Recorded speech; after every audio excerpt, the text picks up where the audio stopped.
Russia ও ইরানের সম্পর্ক এখন আর শুধু কূটনৈতিক বন্ধুত্বে সীমাবদ্ধ নেই।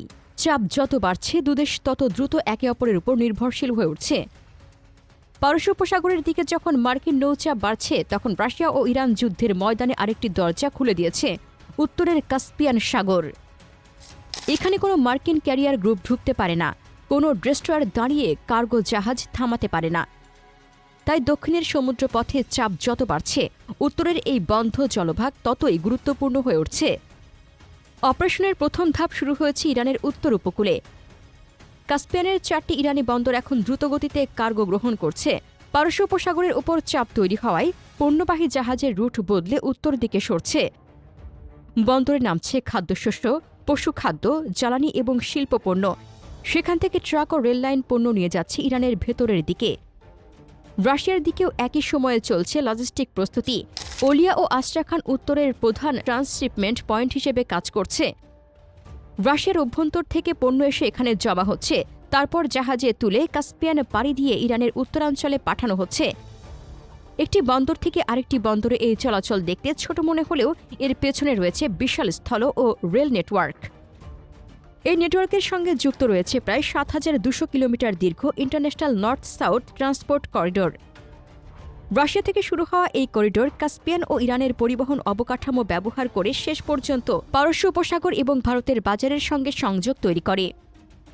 অর্থাৎ একটি কার্গো জাহাজকে যদি দক্ষিণের চাপযুক্ত রুট এড়াতে হয়, তার বিকল্প পথ ইতিমধ্যেই তৈরি আছে। এখানেই সামরিক হিসাব বদলে যায়।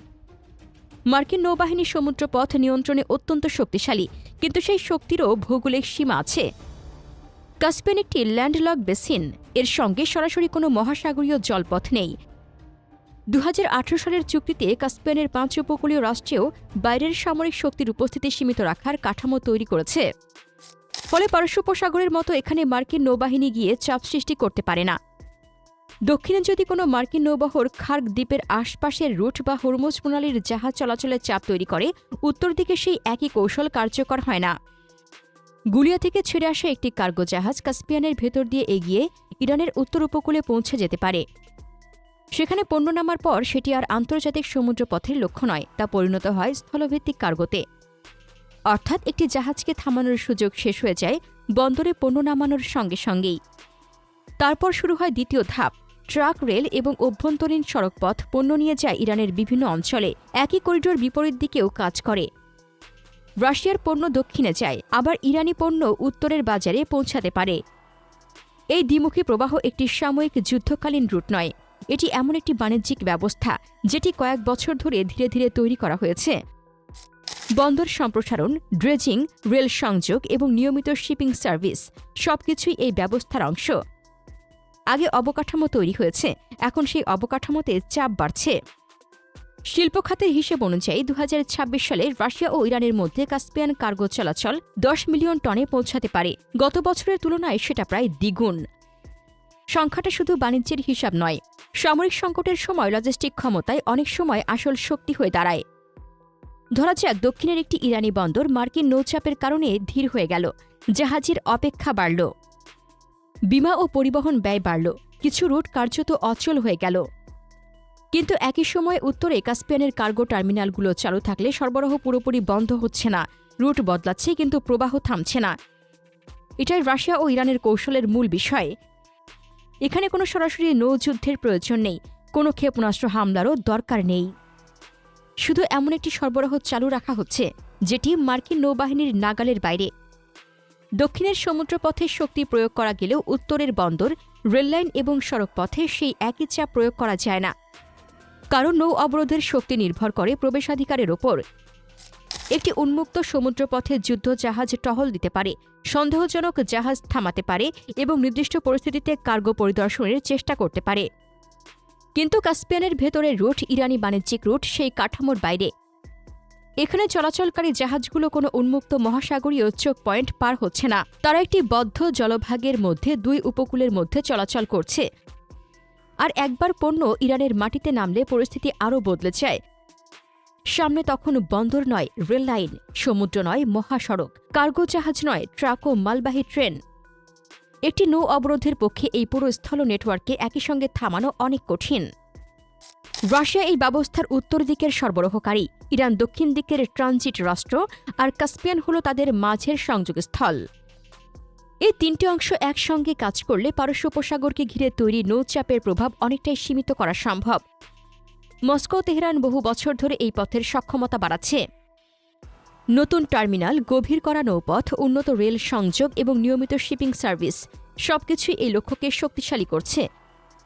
এখন যখন দক্ষিণের রুটে চাপ বাড়ছে, সে বিনিয়োগ হঠাৎ করে কৌশলগত মূল্য পেয়ে যাচ্ছে। এটি কোনো একদিনের তৈরি হওয়া বিকল্প নয়, এটি আগে থেকেই তৈরি করা একটি লজিস্টিক ব্যাকআপ, যেটি এখন সক্রিয়ভাবে ব্যবহার করা হচ্ছে। ধীরে ধীরে কাস্পিয়ান রুটে কার্গোর পরিমাণ বাড়ালে আরও একটি পরিবর্তন ঘটবে। ব্যবসায়ীরা এই পথের উপর নির্ভর করতে শুরু করবে, বন্দরে আরও বিনিয়োগ আসবে, রেল ও সড়ক যোগাযোগ আরও বাড়বে, জাহাজ চলাচলের নিয়মিততা বাড়বে। অর্থাৎ প্রতিটি নতুন চাল শুধু নতুন পণ্য সরবরাহ করছে না, পুরো করিডোরের অর্থনৈতিক ভিত্তিও শক্ত করছে।